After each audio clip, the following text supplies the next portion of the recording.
परिचय के लिए धन्यवाद एलेक्स। ये मेरे लिए सम्मान की बात है कि मैं मंच पर अपने दो प्रिय मित्रों के साथ हूं, जिन्होंने अफगानिस्तान, लेबनान, इराक और दुश्मन की सीमा के पार कई अन्य कार्रवाइयों में भाग लिया है और जिन्होंने टेलीविजन पर भी मोर्चा लिया है और यहूदी लोगों और इजराइल राज्य के लिए अद्भुत सेवा की है जो बहुतों से अलग है। मुझे लगता है आप दोनों सच में जोरदार तालियों के हकदार हैं।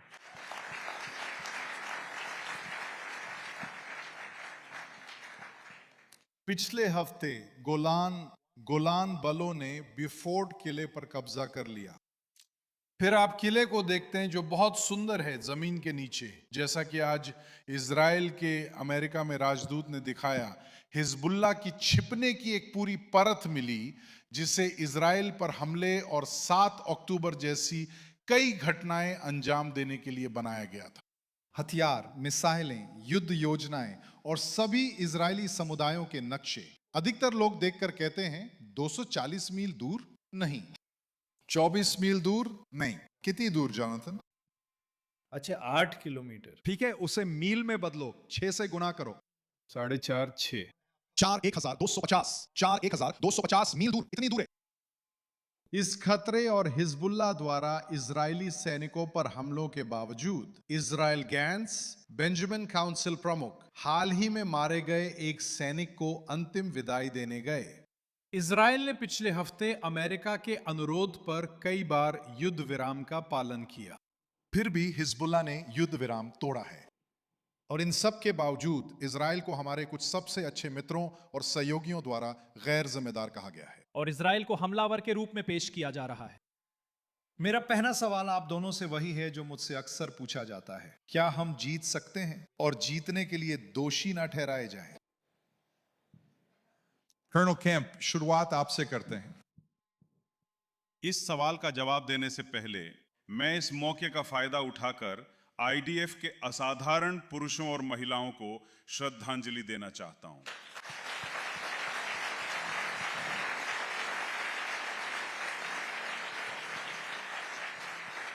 मैंने उन्हें लड़ते हुए देखा है और मैं जानता हूं कि वे कितने असाधारण हैं। मैं कहूंगा कि आईडीएफ आज दुनिया की सबसे असाधारण सेना है।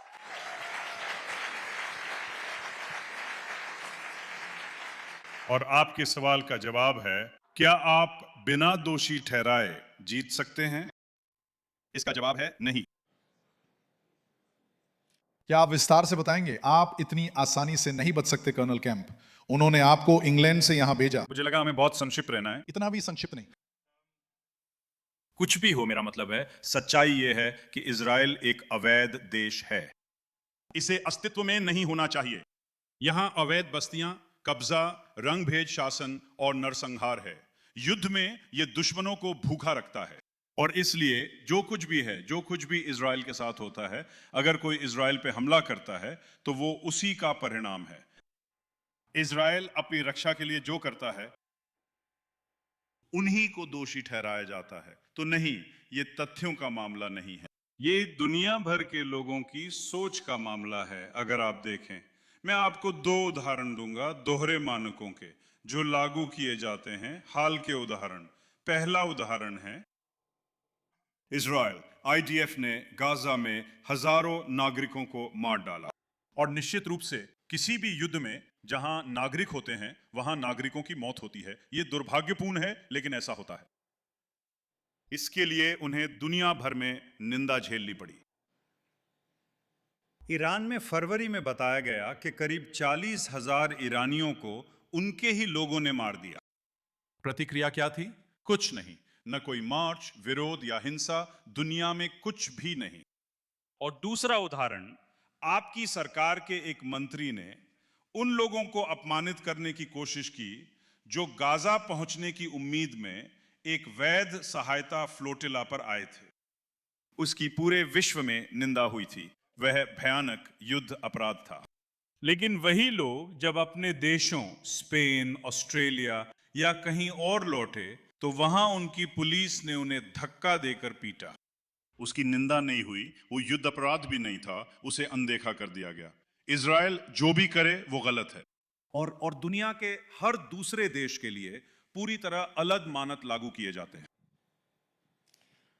Jonathan, तो मैं कमरे में जो आम रुझान है उससे थोड़ा हट के बोलूँगा और मैं कहूँगा कि शायद हम अपने दुश्मनों को निर्णायक युद्ध में हरा नहीं सकते और हमें इसकी अनुमति भी नहीं दी जाएगी, जैसा कि हमने 1967 में किया था। जो कि आखिरी बार था जब मुझे याद है या पता है कि हम वास्तव में किसी दुश्मन को निर्णायक रूप से हरा पाए थे। तब से हम संघर्ष कर रहे हैं और बस बराबरी तक पहुंचे हैं और इसका कुछ हिस्सा हमारी अपनी वजह से है, कुछ बाहरी प्रभावों और सीमाओं के कारण है, जिसमें आज हम जिस स्थिति में हैं वह भी शामिल है। लेकिन मेरी समस्या ये है कि मुझे नहीं लगता कि हम वास्तव में दुनिया के सामने अपनी बात रखने के लिए समर्थन हासिल करने की पूरी कोशिश कर रहे हैं। और दुनिया भर के उन दसियों या सैकड़ों मिलियन लोगों को जो जानते हैं कि कर्नल कैम्प क्या कहते हैं, जो जानते हैं कि आप क्या कहते हैं, जो जानते हैं कि हम सब इस कमरे में क्या जानते हैं, ये बताने के लिए कि इजराइल एक बहुत ही वैध लड़ाई लड़ रहा है, अस्तित्व के लिए एक बहुत ही वैध युद्ध लड़ रहा है बुराई की ताकतों के खिलाफ। लेकिन कई लोग जो इजराइल का समर्थन करना चाहते हैं, उनके पास इजराइल के समर्थन में खड़े होने, उसकी मदद करने और हमारे पक्ष में आने के लिए ठोस जानकारी और तर्क नहीं है, चाहे वे विधायक हों, आम लोग हों या सिर्फ साधारण नागरिक हों। और मेरा मानना है कि इजराइल को, और इसमें सरकार, मंत्री, विदेश मंत्री, आईडीएफ सभी शामिल हैं। आप और मैं दोनों जानते हैं कि पिछले 15 से 20 दिन से आईडीएफ ने अंग्रेजी में कोई इंटरव्यू नहीं दिया है। क्यों? क्योंकि वे राजनीतिक स्तर से मार्गदर्शन का इंतजार कर रहे हैं। इस पूरे समय मीडिया क्षेत्र पर दूसरी तरफ का दबदबा रहा है। जैसे युद्ध में अगर आप दुश्मन के लिए जगह छोड़ते हैं तो वो उसे भर देगा अगर आप वहाँ नहीं लड़ रहे या मौजूद नहीं हैं। घटनाओं को दिशा देना, घटनाओं को फ्रेम करना, अपनी कहानी के साथ नेतृत्व करना और हमारी भाषा में पत्रकारों को शामिल करना, उन्हें जानकारी देना, उन्हें दिखाना कि क्या हो रहा है और लड़ना, जैसा कि हमें मीडिया में करना चाहिए, तो फिर हमसे ये उम्मीद नहीं की जा सकती कि हमें जीतने दिया जाएगा। और मुझे लगता है, हाँ, मैं कर्नल कैम्प की बात से सहमत हूँ, ये सही है, पर हमें और मेहनत करनी होगी।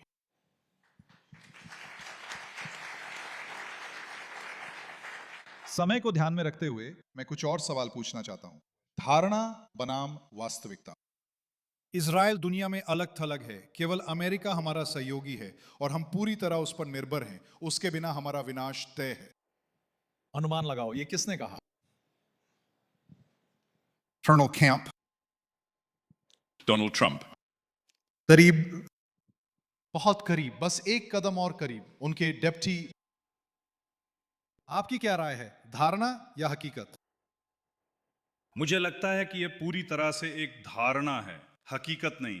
और हमने पहले के पैनलिस्टों से और साथ ही राजदूत हकाबी से भी सुना है। हमने इजराइल और संयुक्त राज्य अमेरिका के बीच संबंधों की हकीकत के बारे में और भी सुना है। लेकिन यह कहने के बाद मुझे लगता है कि इजराइल के लिए अमेरिका बहुत ही महत्वपूर्ण है, शायद इजराइल के लिए सबसे महत्वपूर्ण देश है। लेकिन इजराइल के कई और भी सहयोगी और दोस्त हैं, खासकर यहां और मध्य पूर्व में यह संख्या बढ़ रही है। हम अब्राहम समझौतों के बारे में जानते हैं। मेरी राय में ये समझौते आगे बढ़ेंगे और इजराइल को और दोस्त मिलेंगे। और इजराइल के दोस्त और दुश्मनों ने मध्य पूर्व में देखा है कि इजराइल ने किस तरह से इस 7 मोर्चों वाले युद्ध को बेहद प्रभावी तरीके से लड़ा है। आप जानते हैं, कई मायनों में बहुत ही मुश्किल हालातों के बावजूद, और वे इसका सम्मान करेंगे और देखेंगे।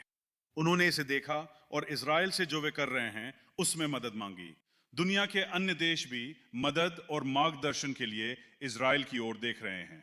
और मुझे लगता है कि एक बात जो किसी ने पहले कही थी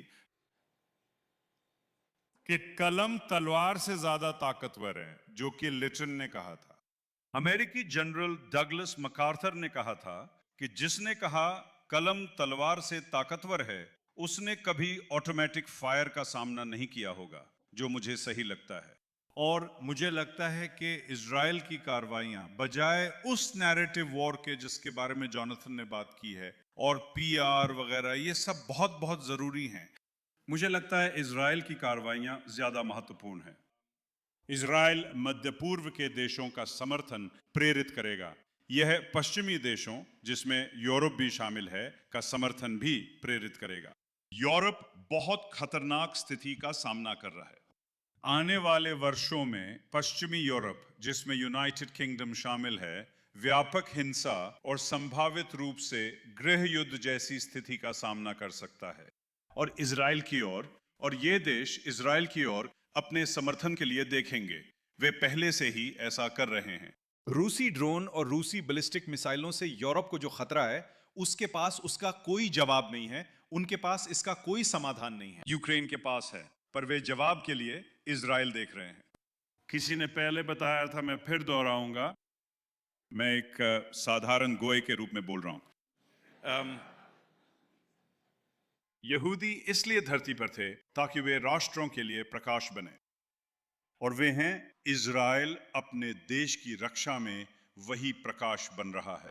और मुझे लगता है खास तौर पर सिर्फ सैन्य तकनीक में ही नहीं, बल्कि जिस तरह आईडीएफ के वे असाधारण पुरुषों और महिलाओं ने दुनिया को दिखाया है कि कैसे लड़ना है।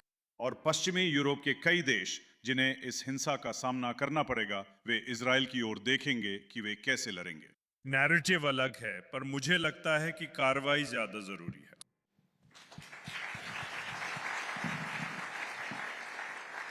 जॉनथन, बचे समय में अपना जवाब दें।